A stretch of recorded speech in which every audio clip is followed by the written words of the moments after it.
Welcome back. We're now going to talk to Dr. William Millor about his discovery of a new tardigrade species on Baker's campus. All right, Dr. Millor, thank you for joining us. Thank you.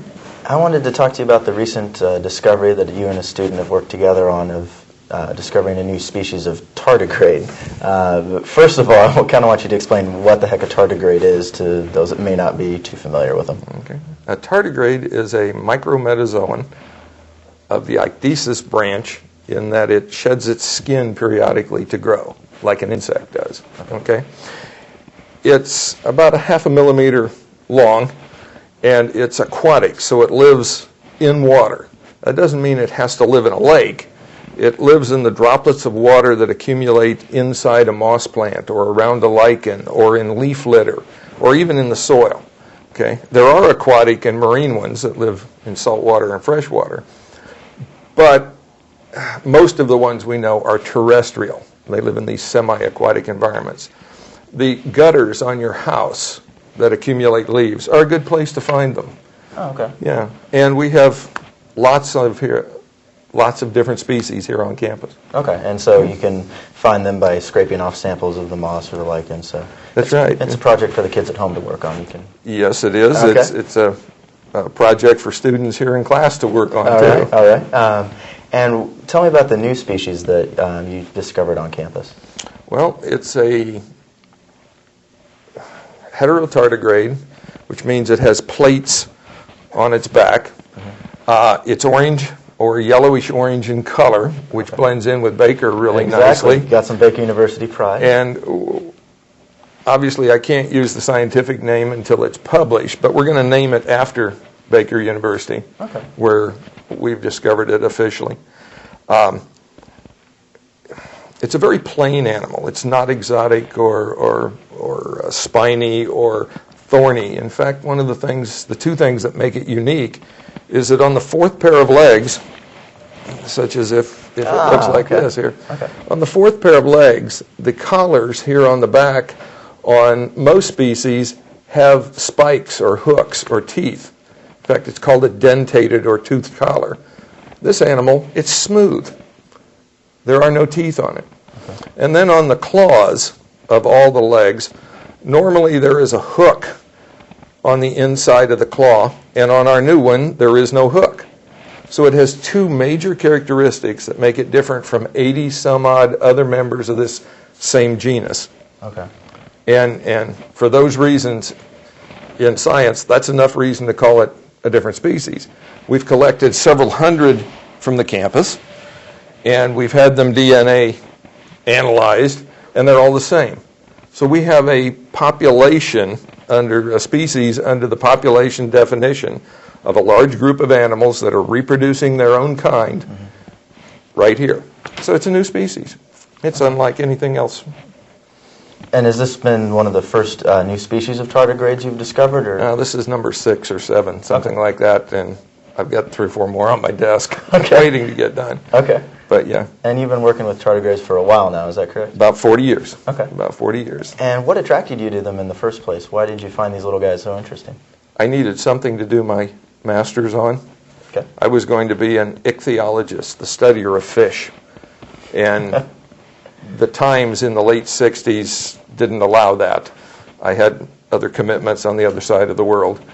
And my major professor suggested I look at a microscopic invertebrate to do my work before going into the service. Well, sure. So I did. Yeah, okay. And I fell in love with the thing. And what's so special about them that makes them different than maybe other microscopic organisms? Well, the number one thing is they're the only invertebrate that's cute. Okay. I laugh. It is a universal response when people see them under a microscope for the first time. Right. The name tardigrade means slow walker because they move in a rather lethargic, sloth-like, deliberate movement. They look like a mammal, an animal, okay? Because the legs are under them, the feet move forward. They don't look like something foreign, like a spider or a tick or something like that.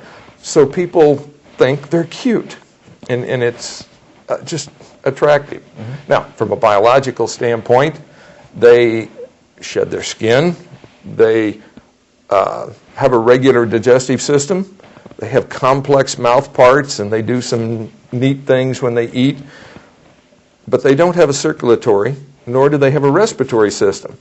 So the complexity, the idea of how do they get food to all the cells of their body, how do they breathe, how do they get rid of the waste out of the cells, makes them unique, and thus we've classified them as a phylum.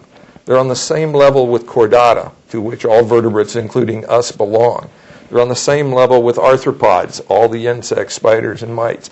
I mean, there's only about 30 phylum that are defined, and this is one of them. Okay. So it's a very unique animal. Okay.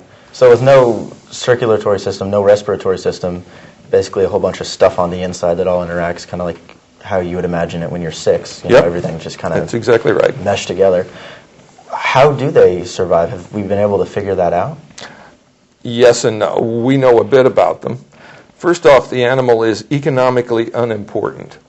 So there hasn't been a lot of funding into the research of the organism.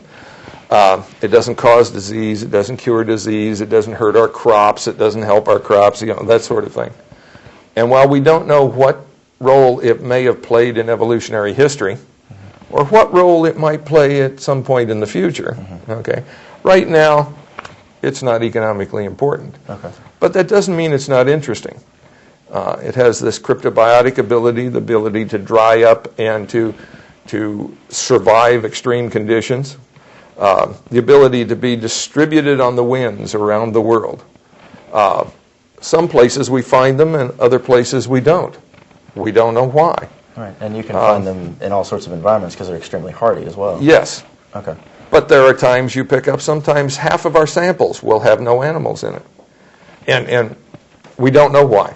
The conditions look the same, the habitat, the moss or lichen is the same, the place is the same, the animal's not there. There are ecological things happening that we don't understand yet. Okay. Okay. I hope the research continues for you. You find it very interesting, and obviously it's a passion of yours, so students can keep studying it on campus, certainly. Maybe you can market a little kids show with the tardigrades because they're cute, and then work your way up from there, having a little economic importance. That would be nice. My wife wanted me to build a Beanie Baby, sort of thing, but that was done at the Field Museum in Chicago. You can get one. My wife wants me to market my carvings, in plastic, figuring that if kids will buy plastic dinosaurs, they'd buy plastic tardigrades. Well, sure. And there's a number of opportunities for the right museum, the right place that wanted to promote them, yeah. All right. Well, great. Thank you very much for joining us. You're welcome.